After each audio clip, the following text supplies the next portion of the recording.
Mulumutsi ndi Yesu, Mulumutsi andibisira moyo wanga tantwe, ndiwona zokondweretsa.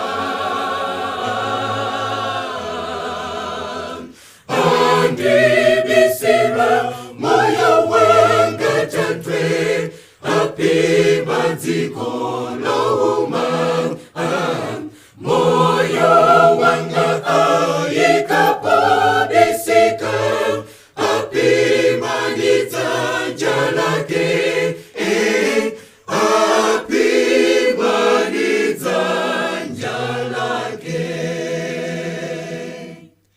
Ndikavekedwa zowara ndiyero, kukomana naye mwamba.